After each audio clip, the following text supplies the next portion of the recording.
Oh, hi. So I'm Elad Gill, and I'm going to talk to you today about love, and basically two types of love. What are the signs that suggest that you should fall in love with a startup? And then secondly, if you're a startup, what are the signs that you should fall in love with an angel? And how does that change over the life cycle of an angel's investment history? And I think this is really applicable to a lot of micro VC funds who are extremely helpful early on and then become very unhelpful later. And of course, for my angel picture, I've included an angel from Buffy the Vampire Slayer as an example of an angel that you could fall in love with. So a quick aside about me. I've started 2 companies now. The first one was acquired by Twitter. I was vice president of corporate strategy, or strategery, as I like to call it, at Twitter, and I started the mobile team at Google, and then I'm an investor in Airbnb, Stripe, Square, Pinterest, and a variety of sort of next generation high-growth companies like Optimizely and ZenPayroll and Zenefits and things like that. In terms of the first thing, I think there's 5 different reasons that people usually invest. And it's things like, and I should say by people I mean angels, so this is a very angel-centric talk. The first one is giving back. So you want to help out people just like you've been helped. You want to get involved with exciting companies or products. You want to meet smart people, build out your network. Some people invest for information access. And then, of course, there's the financial return. And for me personally, I think it's the 3 things at the top that I care about most. But given the audience today and the focus on the venture community, I'm going to really filter things through the lens of where you're going to generate the best returns and how can you spot companies that are most likely to generate those returns. And so I'm going to do a quick poll, and I'm going to see what you think is the most important thing in terms of picking a startup. And you only have 1 vote, OK? So who thinks team is the most important thing in choosing an early stage startup? OK, there's the team crowd. The market? OK. The product? Luck? And so I think these are actually old slides. I don't know if you guys have my more recent slide deck, or if we can swap that in. If not, I can just keep going with this. But nope. OK, I'll just keep going. I had a last one, which was hipsters, like the hipster proportion of the startup. And that's how you would have picked Twitter, for example, which was very hipster heavy at its time. But I think the most important thing is actually the market. And there's actually one of the founders of Benchmark, whose name is Rachleff, has Rachleff's law, which is when a great team meets a lousy market, the market wins. When a lousy team meets a great market, the market wins. And when a great team meets a great market, something special happens. And I think that's very true. And part of the reason is that when companies are in a market and they change direction within that market, when companies pivot in a market, they usually pivot within the same market. They don't pivot across markets. And so if you're in a bad market with a lot of competition and not a lot of room for a new entrant, then typically you're going to do poorly because you're going to keep trying to find your way in this terrible market. And it doesn't matter how good you are. You're just not going to find real product market fit. And then Howard Marks from Oak Investment Partners actually has a 2x2 matrix on investing, which similarly says when you're making decisions around investing, there's sort of 2 dimensions. There's consensus versus contrarian and right versus wrong. And the only place really to make money is if you're contrarian and right. Because if you're consensus and right, all the value gets arbitraged away. And I think one of the biggest elements of contrarianism for things that are working is valuation. So anytime you see a company that's working very, very well, people will always make arguments about how the valuation is too high. And we've seen that recently with Uber, and we've seen it with Facebook, and we've seen it with Twitter. And every time people are proven wrong, they're like, I can't believe they funded that thing at a $200 million valuation. And then 6 months later, it's I can't believe they funded that same thing at a $2 billion valuation. And it just keeps going on and on and on. So there's also contrarianism in terms of valuation and sort of the value of an underlying team or product. And the best companies always look incredibly expensive at the time, I think, is the big takeaway. So I'm going to skip this. So ultimately, the question is, what are the signs of a great startup? And so this is a mix of Eileen Lee's unicorn sort of crossed with Mike Maple's concept of radioactive eggs. And out of that is born sort of this unicorn thunder lizard, which can shoot rainbows out of its mouth. So that's really what you're trying to find. And I think there's differences between consumer and enterprise companies, and I'll sort of skip through that. But I think for both types of markets, actually, the primary thing that really correlates with interesting companies is often if it's something that looks weird or simple or stupid at first pass. Like, why would anybody ever buy X? It looks stupid. Or why would an enterprise ever want to store documents in the cloud? That's just like a broken toy that isn't quite there yet. And Chris Dixon has a great quote on this, which is the next big thing always starts out being dismissed as a toy. And there's example after example of that. And so ultimately, when you see one of these weird or simple startups, you have to ask yourself a few questions. Is there compelling organic behavior? So are people adopting it early on? Is it fundamentally a large market? Can this product grow the market? And is there a cost curve that will eventually make this product ubiquitous? And a great example of that was actually a McKinsey case study that was done in the late 90s where AT&T hired them to look at cell phone penetration. And they basically asked, should AT&T invest heavily over the next decade in cell phones? And the answer was no. Because if you remember, cell phones back then were these big brick phones. And McKinsey didn't extrapolate down the cost curve and say, this multi-thousand device will eventually be very cheap and then everybody will want to use it. And so AT&T didn't enter the market because of that study. And then 6 years later or so, they bought McCall Wireless for I think it was like $20 billion to fill that gap because they'd missed that opportunity because they thought, oh, this is a stupid toy that's a niche product.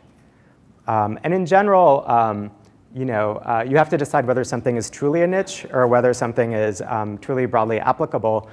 And so this is the Snuggie. I don't know if people have those at home or not. I have one, and I don't know if you guys have seen Snuggies for dogs, but those are amazing because that way your dog stays warm too, which is really nice. Things that are niche. The chasm is actually put in the wrong place here, but Geoffrey Moore has a very old concept around crossing the chasm, where basically you have this cycle of innovators adopting products, it makes it to early adopters, and then it hits a chasm. And the companies that truly get big are the ones that hit the early majority, or sort of a much larger population of people who will adopt it. And really what you see with startups is these early adopter communities. And you have to make the decision in terms of whether this is a product that can jump that chasm or not. So can that weird toy thing that you're dismissing actually be something that a lot of people will want to use? And there's a lot of examples of this. Uber, oh, it's just black cars, it's high end, like nobody's going to use that. Or Airbnb, why would you ever stay at somebody else's house? That's too weird. Or Twitter, why are people always talking about breakfast online? A lot of these products were dismissed very early on. Facebook, oh, that's just a social network for Harvard kids. Like, who cares about that? So really you have to keep in mind, like, how could this thing evolve into something quite big? And is there underlying usage that suggests that it's going to be a big thing? And the key is really looking at compounding. And so there's a quote, which is, humans do not understand the true power of exponents, which I think our future AI overlords will say in 20 years when they're sort of ruling over humanity. Does anybody here fear AI? Am I the only one? OK, there's like 3 or 4 people in the audience. And by fear, I mean I think eventually humanity will be subsumed by it and we're all screwed. So we may as well enjoy our investing decisions while we can still make them.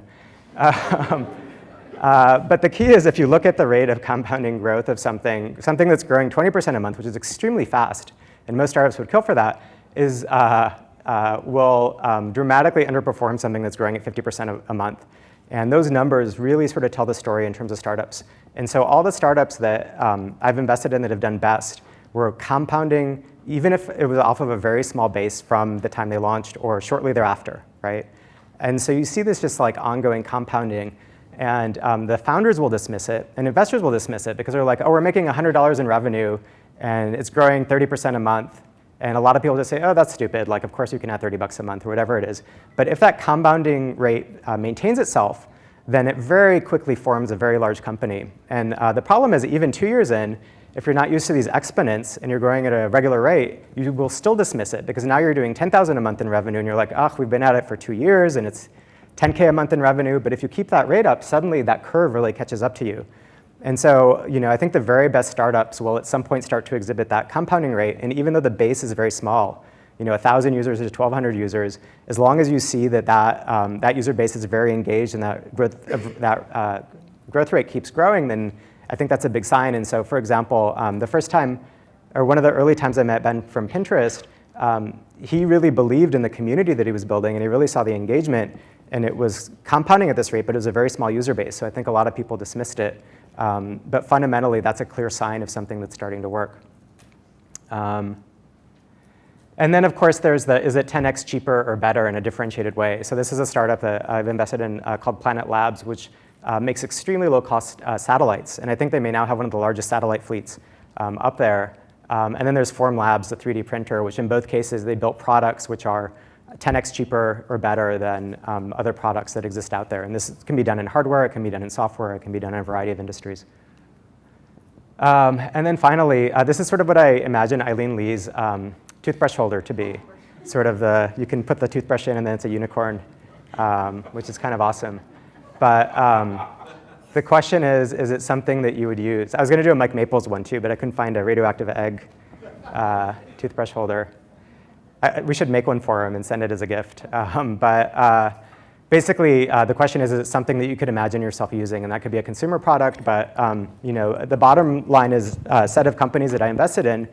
And I invested in them largely because for my first startup, these were, except for Airbnb, these were all services that I would have used in the context of the startup. So Mailgun for email delivery, it's a pain in the butt, everybody has to build it. PagerDuty, because ultimately everybody has to set up pager rotation when you're running a software product. Optimizely, because you want to do simple A/B testing. Stripe for payments. Like, it's basically components that you have to build over and over and over again. You can basically have it built as infrastructure and then sell to everybody. And so it's a very clear, compelling use case just out of personal experience. And I think all of this ultimately leads to the importance of verticals and starting off again with something very focused and targeted and then being able to expand from there. And you really have to be aware anything that launches as a platform. And by platform, I don't mean infrastructure like Twilio or Stripe, because infrastructure is something that people build for use, and you're basically building that thing for them so they don't have to build it over and over and over again. It's not a platform. A platform is usually something where it has more emergent properties, where it has unique or proprietary data or distribution that can then get leveraged in different ways, right? I think there's a big difference, and people mix these things. And so you see a lot of entrepreneurs who launch a product and they say, hey, I'm doing a platform, and usually that's a big warning sign, unless what they really mean is that they're doing infrastructure. There's also multi-miracle startups, like we're doing X to eventually get to Z, and we have this step Y in between that has to be successful in order for us to get to Z. Each startup can have at most one miracle to succeed at in order for it to be successful. If you have more than one, then the startup is likely to fail because each compounding miracle is a low probability event. People with big visions and no tactical simple point plan, that's usually a disaster. You have to start with a very focused product. And then this is a point that Peter Thiel makes, which is just like you need a vertical application, like Facebook starts with colleges and then expands. It didn't launch Facebook Connect from day one. You need vertical distribution. You need a single way to distribute the product early on that will get you traction. And the only exception I can think of that is LinkedIn, which had both SEO as well as a virality thing built in. But I think that may be the exception that proves the rule. And I put this in as a joke. I removed it in my updated slide. You want to beware people with mustaches, but that's not a very good joke. So I apologize to whoever in the audience. Sir, I'm very sorry to have made that joke. I actually nixed it, but it stayed in. I like to think I'm trustworthy. Yeah, no, you look very trustworthy, so I take it back. I'm very sorry. I should just leave right now. I'm very embarrassed. And then, of course, there's the importance of network effects or feedback loops. So defensibility is crucial. I'll skip the importance of market. We already talked about that. And then there's bonus points. So the second part that I'm going to run through, so that's how you can find a startup that you're in love with. It feels weird or small. It is something that's defensible. It's focused on a very specific niche. And it eventually shows compounding growth if it's a launch product, even if it's from a very small base that you'll dismiss as too small. Now, the second piece of it is about good angels and bad angels, and how can you get startups to like you? And I'll rush through this in like 2 minutes, I think. And these are the tattoos I actually have under my sleeves here, just to remind myself of what this is all about. But if you look at the number of angel investments, actually the first time I drew this was when I was talking to Tomas once, but if you look at the number of investments that an angel makes versus their value add over time, typically you see a curve where as the number of investments grows, the value add of the angel starts to grow because they're getting information access or network or other things, and then it drops off. The angel becomes less effective and less helpful to the startups over time. And I think that's also true for micro VCs. And the reason is that they start to get either overwhelmed or they start to get complacent. And so there's these trends that I think exist in sort of an angel life cycle where angels, many angels, not all, eventually become less and less valuable over time in aggregate over the startup portfolio, and maybe they focus on one or two versus helping everybody. And so, basically I wanted to talk about what makes for a good angel, Why are they more helpful early in their career? How do they turn bad, and how do you avoid being a bad one? In general, the reason people are helpful early is because they have bandwidth, they have hunger, they're not patronizing, they have information relevance, they just operated in a company, they know about proprietary distribution, they know people that you can hire. And so really, like early on, I think a lot of angels can bring things to the table. And in general, like the best angels, I think, put the company first. So I won't sort of get into that too much. It's, I think, pretty obvious stuff about putting the company first and really trying to help people. And I think that you can go the extra mile, which I always try to do, which is, you can network on behalf of your angel portfolio. So you get to know angels, VCs, corporate development, potential hires that you can then refer them to. I used to, when I had more time before I started my second company, have dinners where people would come by. There's actually one founder who would always take home a container of food because that startup was going through like the rocks kind of thing. Being available, like I've had startups call me literally at 11 o'clock or midnight on a Saturday and ask to meet because an M&A transaction was happening. Either they were buying somebody or somebody was buying them.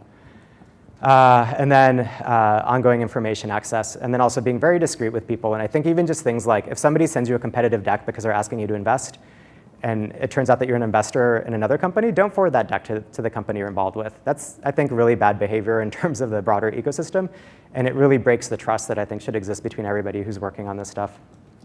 And then as a company scales, what you can help with changes, talking about org structure, how to hire execs, processes around OKRs, Eng process, board structure, and then a bunch of acronyms like M&A, IATN, and OMFG. And if you're helpful, then it spreads. And then the place where good angels go bad is when they have problems scaling. And so some angels do a really good job of bringing on like high-value helpers. Like I saw Jeff here in the audience, and Charles Hudson, for example, is a great guy. But some people end up hiring people who just aren't very helpful. And so it really breaks their model in terms of being able to help out their investments. They start investing in things they don't understand. They lose touch with modern practices. So I think each person has 5 years after they've operated in the industry, after which they start to become irrelevant. I think tech has a very short life cycle. And so if you're not operating, I think you start to get rusty. And the question is, how do you renew that? And then you eventually start identifying too much with VCs or other investors, and you start identifying against the companies that you're involved with. And I think that's really where a lot of angels start to break down. They start advising funds, they start sort of getting in the mix, and suddenly they flip from somebody who's very entrepreneur-friendly to somebody who's very VC-friendly. And I think if you don't watch that, I've seen people get sort of sucked into that cycle, and then they start screwing over entrepreneurs. And then I won't talk about the bad angel side. Maybe I'll just cut to one question in 1 minute, if there are any questions, and call it a day. No questions, odd silence. And I think awe is meant in a bad way. Cool, well, okay. You talked about the vertical distribution. Can you talk more about it in terms of how to pick the right, because usually you have several different vertical distribution. How do you pick the best one? Yeah. So the question was, how do you usually pick the best vertical distribution for your product? And I think there's two answers to that, because often you'll see slides where people will say, we're going to do these 7 things for distribution for our new company, and it's like, you have to say, well, which one of those is actually important, and why is it even in that list, right? Or what order of priority? I think the very, very best companies have something that's part of the product that helps spread it, or they have a sales model when all is said and done. And so, Twitter spreads, or Etsy spreads, because somebody on Etsy wants to go and get other people, like a merchant on Etsy will pull in their own customers to the platform because that's where they're selling things, right? So they're actually growing the user base on behalf of the product. So that'd be an example where distribution is built in to some extent to the behavior that the product actually generates. Separate from that, there are very sales-centric things where you have like a SaaS product or something else, and there's sort of 2 components to that. One is if you're developer-centric, how do you actually go about the developer marketing, and what are the channels you choose? So Stripe, for example, instead of launching in like TechCrunch, I believe they launched on Hacker News. I could be wrong on that, but I think that's really what they focused on, is like reaching their customers and really focusing on that. And not getting distracted by, oh, we're going to do press and buy ads and do these 7 other things. They're like, how do we get to the end user that we really, really, really care about, and just focus only on that? And I think a lot of those things just go away if you really have that focus. Cool, well, thank you very much.